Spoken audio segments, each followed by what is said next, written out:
right, we're going to call the Tuesday, August 9th work session at 4 p.m. in order. If you would, please, let's stand for the Pledge of Allegiance. I pledge allegiance to the flag of the United States of America and to the republic for which it stands, one nation, under God, indivisible, liberty and justice for all. All right, there's an agenda in front of us. Is there any recommended changes to this agenda? No recommended changes. Is there a motion to approve this agenda? So moved. So moved by Ms. Light. Second. Second by Ms. Morrissey.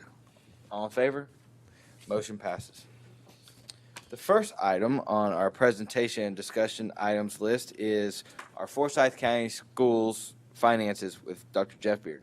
Okay, thank you and good afternoon, everybody. Before I do that, I just wanted to quickly say, as everyone knows, this is the fourth day of school for our students. We're about at 53,200 kids right now. That changes daily.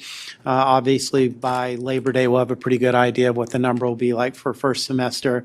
But I just want to take a moment and publicly thank all of our teachers and support staff and administration for getting off to such a smooth start this school year, but especially want to give a shout out to our transportation team. As you guys know, we're very much understaffed in that department.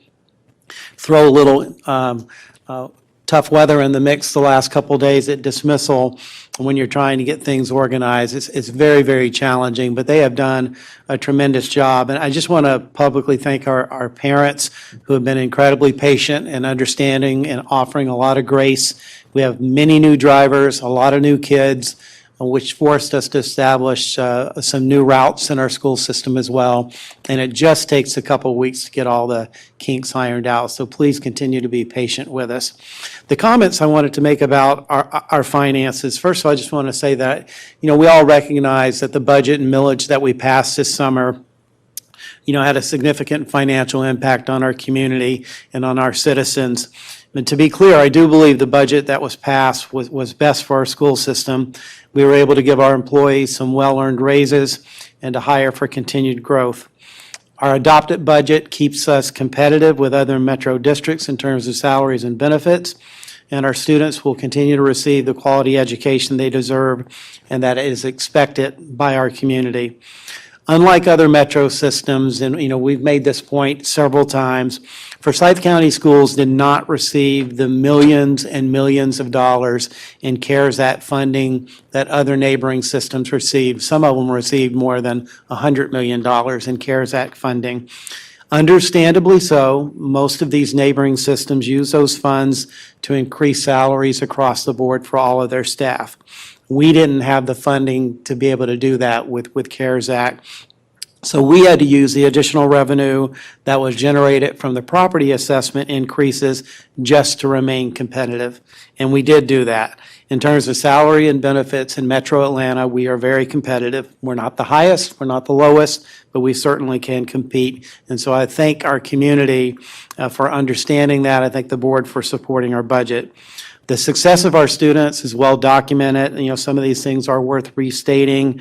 Our recent test scores just came out, and I know we'll have a report on that at an upcoming meeting.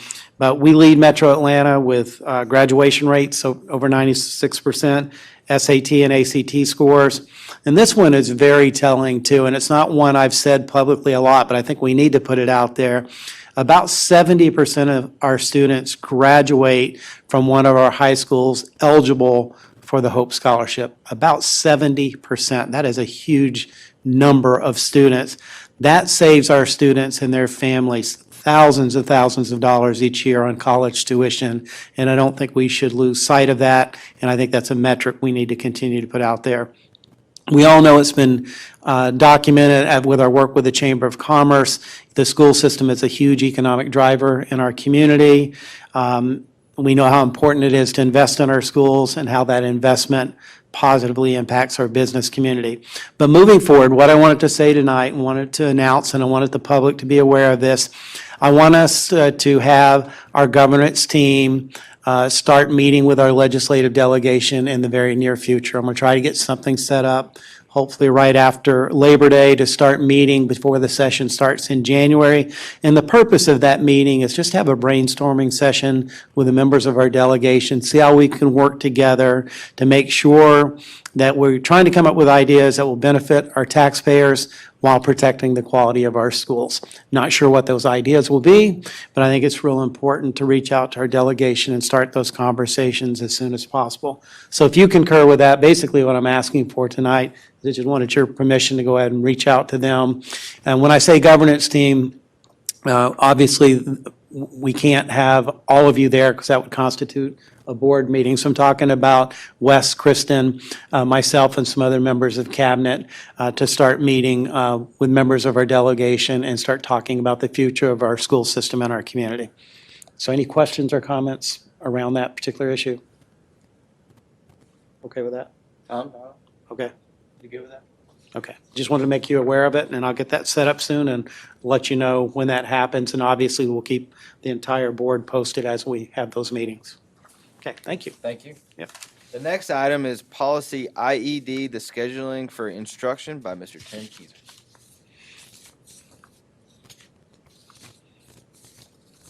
Good afternoon. So there are a few updates to this policy. They're really minor revisions. The first one you see there, we added middle school to the very first statement, which that simply aligns it with the chart that's in the accompanying regulation. We've also updated the language to dual enrollment, changed post-secondary options and joint enrollment to dual enrollment. And then that last statement there is related to the Dexter-Mosley Act, which refers to our home study students who are participating in interscholastic or extracurricular activities. Are there any questions? Any questions?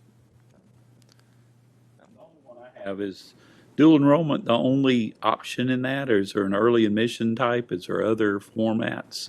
So dual enrollment is the only one that we support. You know, it used to be that you had the joint enrollment option where you were basically taking those college courses for only college credit. Now ours are dual, so they're going to receive college credit and high school credit for those courses. Okay, Very good. Thank you very much. thanks. So again, this will sit on the table until next month, and then we'll have an official adoption at that time. Thanks, Tim. And then our last item on presentation and discussions is with Jennifer Caracciolo, the hashtag ARC180 project. Hi, good afternoon. I wanted to update you on a new project that we're excited to partnership with our community for this year. As you know, last year we had a partnership with Congregation Beth Israel, and we did the Daffodil Project, which was the first planting of the daffodils in front of Focal, and then in the spring they came up and they represented the children that were lost to the Holocaust. And then we also had a Holocaust speaker as well. Well, using the funds that we raised from hosting the Holocaust speaker, we were able to purchase 3,000 yellow arcs. And what they represent are acts of routine kindness, not random kindness, routine kindness. So every instructional classroom in Forsyth County Schools received one of these to represent to them that we're all in the same boat, sailing together, especially on a day like today, and just to remind them that we need to focus on routine kindness. So it's a focus this year. You know, a lot of schools individually do activities focusing on kindness, but we really wanted to have a district-wide effort to push routine kindness as compared to random kindness. And just wanted to say, again, this aligns with our strategic plan around the word connection. We know that one way to help students and staff to feel connected in our schools is for people to be good to one another. And so just again, to be practicing not random acts, but routine acts of kindness, I think will be very important to establishing that culture and climate we want in every single school. So that's the 180 for every day. For every day of the school Yes. year. School year is actually 178. So we do a day before and a day after school to get that 180. And you've probably seen on our social media accounts, we have inspirational messages of kindness, and we share those monthly with the schools. So just as they do our ethnic heritage months, whenever we do a spotlight, they'll incorporate those in either daily or afternoon announcements. They're incorporating those inspirational kindness messages too in their schools. And the thing I'd ask board members and staff to do as well, if you have a presence on social media, whether it's Twitter or whatever the case may be, help us to promote this by retweeting what we put out. Jennifer puts one out every single day of the week, Monday through Friday, and it just helps us to send that message to our community. And we're also asking leaders too to practice those 180 days of kindness. So I started the day before school with making something routine that was intentional towards kindness to others in the school system. And the other thing that's part of this, you can see that the ARC is also kind of like a little bank. And so if a class wanted to have some philanthropic endeavor in their classroom, they pick something out, that would be one way of recognizing, okay, there was routine act of kindness and contribute a couple cents or whatever. And then, at the end of the year, that class can decide, what charity they want to give back to. So we also think that, again, aligns with our strategic plan around building a sense of community. Maybe we can do something at the next board meeting, like start at the board meetings now to the end of the year. Something Love like that. Yeah, at the very beginning, we could, just put one of the statements, maybe the statement that you put out that day, just start our meeting with it. Story or Yeah, something. yeah, it'd be great. Yeah, Mr. McCall has been sharing stories like at Yep. State of the Schools with the Chamber event last week that was popularly attended, and also we had many people view it online. So we can easily incorporate the stories of kindness that are going on in our school system. Yep, definitely. Have one for us to share. That'd be great. Yep, super. Thank you. Thank you. That is all the items on today's agenda. There is a motion to go into executive session for personnel. So moved. So moved by Mr. Cleveland. Second by Ms. Morrissey. All in favor? We will go into executive session. All right. Is there a motion to come out of executive session? So moved. So moved by Mr. Cleveland. Second by Ms. Light. All in favor?